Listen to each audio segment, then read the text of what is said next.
Earth. The seventh planet. The sacred number 7. 7 days in the week. 7 days of Genesis. 7 tablets of creation. A case could be made for historical coincidence, but not to Zecharia Sitchin. This kind of numerical repetition points to more than just legend.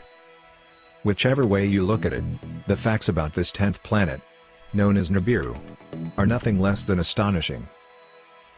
In ancient Mesopotamia, the secrets of astronomy and other celestial knowledge are kept carefully guarded, studied behind locked doors, by an exclusive society of priest astronomers. Cylinder seals like these are the only surviving record of these carefully guarded secrets. This clay tablet carries the print of a cylinder seal, about 4,500 years old. It depicts the god Enlil, granting the plow to humankind, ushering in the age of modern agriculture. On closer inspection, something completely remarkable can be seen.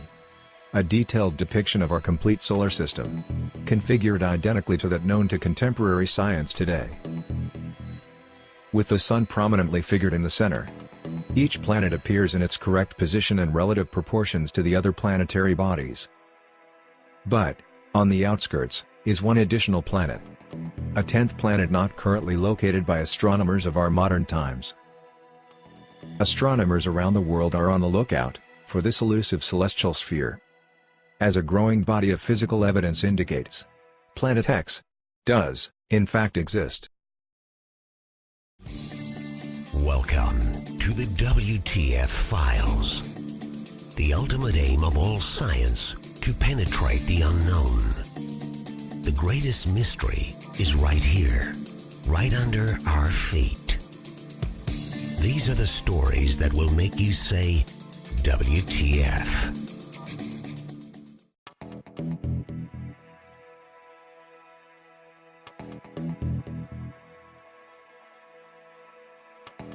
The story of this planet, as told by the Sumerians, on their 7 tablets of creation, begins 4 billion years ago, when our solar system was much younger, and our home planet Earth did not yet exist. The surviving historical records of the Sumerians reveal the story of an intruder planet, Planet Nibiru, which appeared out of deep space, drawn into the center of our solar system by the planetary pull of Neptune, Uranus, Saturn, and Jupiter, on an opposing orbital path with the 7th planet, a planet referred to in Sumerian records as Tiamat. Nibiru's new orbit around the Sun placed the 2 planets on a collision course. Sumerian cosmogony answers many puzzles that still baffle modern science. Central to it was the tale of a celestial collision. As the 2 planets drew near, one of the satellites or moons of Nibiru crashes into Tiamat, cracking the planet. The subsequent collision smashes half of Tiamat into pieces, completely breaking the pieces into what develops mostly into the asteroid belt. The other half of Tiamat becomes Earth. The Earth is thrust into a new orbital position, carrying with it Tiamat's main satellite, our moon. Nibiru, the intruder planet, is cast into a permanent clockwise elliptical orbit, returning to Earth's neighborhood once every 3,600 years, forever becoming the 12th member of our solar system. This tale of creation is the same throughout all the ancient cultures, and now becoming part of the scientific knowledge that we can compare to the Old Testament, in the creation story of Genesis as well. In the aftermath of the collision, the biblical creator, Elohim, proclaims, "Let the waters under the heavens be gathered together into one place, and let the dry land appear." And it was so. And Elohim called the dry land, earth. And the gathering together of the waters he called the seas. 2 planets mingled together. The biblical passage of Genesis reads, "In the beginning God created the heaven and the earth. And the earth was without form and void. And darkness was upon the face of the deep. And the Spirit of God moved upon the face of the waters. And God said, Let there be light. And there was light." If we apply the knowledge of the Mesopotamian text to the biblical text, the correct reading of the book of Genesis emerges, especially in relation to waters. The Bible reads, "Let there be a firmament in the midst of the waters. and let it divide the waters from the waters, and dividing under the firmament from the waters, which are above the firmament. And Elohim called the firmament heaven. Upper waters, lower waters. What does the Bible mean by this? In the Sumerian ancient text, the Sumerians describe Uranus and Neptune as watery planets. The conclusions of modern science in 1979, 1980, and 1981, when NASA's Pioneer and Voyager visited Jupiter and Saturn, with their many moons. During these missions, water was discovered virtually everywhere, as ice on the surface. The Sumerians' ancient claim of water on Jupiter's moons Io and Europa is also proven. But the question remains, how did they know so long ago we would find water on these planets? The Sumerian records also indicated water on Enceladus and Tethys, two of the moons of Saturn, and in that planet's spectacular rings. The findings of NASA confirm these ancient Sumerian assertions, giving further credence and clarity to the biblical quote, "Waters above the firmament." Halley's Comet travels through space, and in itself a spectacular confirmation of the biblical claim of waters above the firmament. Nearly 4 billion years old, with a core half the size of Manhattan Island. This mystic traveler throws off water at the rate of 30 to 70 tons a second, with enough mass to continue its purge for thousands of years to come. In the 19th century, when astronomer Schiaparelli announced that he had seen what appeared to be canals on Mars, he was instantly ridiculed. So too was the respected American astronomer Lowell, for making the same claim in 1916. It was not until NASA's unmanned spacecraft visited Mars in the 70s, and again in the 90s, ample evidence of water in that planet's past is revealed. Images from expeditions to Venus and Mars exhibited visual evidence of dry sea, lake, and riverbeds. Again proof of the biblical reference, waters above the firmament. Even Mercury, so close to the Sun, seems to have had a watery past as well. The NASA report reads, "We are forced to no other conclusion, but that we are seeing the effects of water on Mars, Venus, and Mercury as well." NASA also now believes that Mars may have once had enough water to form layers several meters deep over the entire surface of the planet. What was previously believed to be a dry and barren planet unexpectedly emerges as a planet where water once existed in abundance. Mars joins Venus, Mercury, the Earth, and most recently the Earth's moon, in corroborating the Sumerian concept of water below the firmament. Of all the elusive mysteries, the greatest is the riddle of life itself. How did it begin? And from what corner of the universe did the first emanations of existence arise? Was the seed of life carried to Earth from the planet Nibiru, as the ancient Sumerians believed? Contemporary scientific thinking cautiously asserts that life arrives on Earth when certain chemical substances crash onto the surface, aboard stray comets, early in our planet's history. Directed panspermia is another scientific theory that suggests life on Earth was seeded by a race of otherworldly beings, from possibly outside our solar system.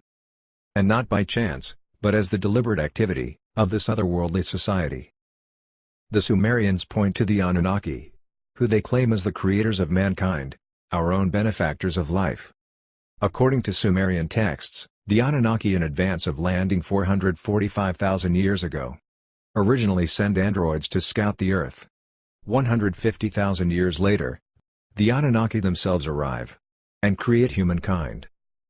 According to the Sumerians, the first human was created by the use of genetic engineering and fertilization in vitro. Created in a glass tube, as depicted in the cylinder seal rendering. The first man was called Adam. Sumerian texts claim Adam was the very first test tube baby.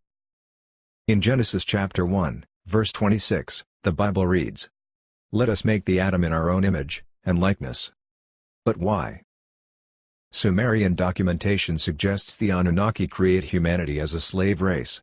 To assist in mining African gold for the Anunnaki, that they need to save the dwindling atmosphere of their home planet Nibiru. The Bible relates an incident of mankind overstepping the bounds of the Anunnaki, and the Babylonians' attempt to reach the gods by building an enormous launch pad in the archetypal story, the Great Tower of Babel. But what exactly is the target of their reference? According to Zechariah Sitchin, it is our neighboring planet Mars. home of the Annunnaki's port station, when en route to Earth. The Sumerian tablets refer to Mars as being a jump planet, used to jump between Nibiru and the Earth. This is said to occur every 3,600 years. But droid ships are still sent much more often, as a form of reconnaissance, to continue to monitor their creation, humans. Mesopotamian archives identify the 12 members of our solar system, with specific symbols. Some, like Mars, Earth, and Venus, are indicated numerically on this ancient stela. In Sitchin's words, "We see the sun with its many rays. We also see a celestial being riding on the back of another animal, which is a symbol for the zodiac. We see the moon, and we see the Earth, symbolized by the 7 dots, which indicates the position of the Earth from the outer limits of the solar system. Counting inwards, by somebody flying into our solar system from outer space, making Earth the 7th planet from the outside. We see Earth with its crescent moon, and the 6-pointed star of Mars." The image reveals even more clues, in this 4,500-year-old Sumerian depiction. 2 figures stand on either side of a craft. The craft seems to again confirm the Sumerian claims, that the Anunnaki did indeed arrive in a craft, when they first arrived on Earth. What many today would call a UFO. Researchers now believe that Mars was habitable as little as 10,000 years ago. When the United States launches the Mariner and Viking spacecrafts to explore Mars in the 60s and 70s, antigenic structures resembling those on Earth are photographed by both spacecrafts. This is a feature on Mars that NASA nicknamed the Inca City. Here we see it compared with Sacsayhuam on Peru. These are lines on the Mars surface. These are the Nazca lines in Peru. What was especially intriguing for researchers was the discovery of the face photographed on Mars. A clear representation of the visitors who colonized the planet in the ancient past, the Anunnaki. An independent researcher suggests in their reports that the orientation of the face and joining pyramids indicate that they were built in alignment with sunrise at the time of the solstices on Mars, about 450,000 years ago. Could it really be that a civilization capable of space travel, almost 500,000 years ago, visited this part of the solar system to not only mine Earth's precious resources, but to genetically manipulate human beings for their own needs, leaving behind monuments, not only on Earth, but on the Moon, and even on Mars as well? According to Zecharia Sitchin in his translations of the Sumerian texts, the ancient Sumerian people say, that is exactly what happened. Today, as humanity grows, our civilization is technologically able to venture into deep space on scientific quest of discovery. We have put a man on the Moon, and have plans in 2028 to put humans on Mars. With this in mind, can anyone deny the very real possibility that members from a technologically more advanced world may have visited our solar system thousands of years ago? Thanks to the work of Zecharia Sitchin, and the many others like him, who have studied the Sumerian texts and biblical scriptures, today, we know far more than we ever have about ancient cultures and the life that came before us. Researchers believe we are now facing the 3,600-year mark the Sumerian people referred to. And according to NASA, Planet X may be here already. Not only affecting the outside planets, but now starting to affect the Sun and the Earth as well. Scientists believe the climate change happening worldwide is a direct result of Planet X's magnetic energy, affecting our inner solar system. Photos being taken around the world show that planet Nibiru is already within view, coming from the southern equator. Captured in the early morning hours, and sometimes captured at sunset. If Nibiru is already here, and being photographed, does this mean the Anunnaki are ready to make their return to this planet as well? To enslave us all over again? What do you have to say about this? Are you ready to kneel before the Anunnaki and be a slave to an alien race? If what the Sumerians say is even halfway true, we all may have a real eye-opening moment coming very soon. Leave us a comment below and let us know what you think. We always want to know what you have to say. Thank you for watching the WTF Files. God bless you all. These are the WTF Files. Subscribe today And be sure to like us on Facebook and follow us on Twitter. Thank you for watching the WTF Files.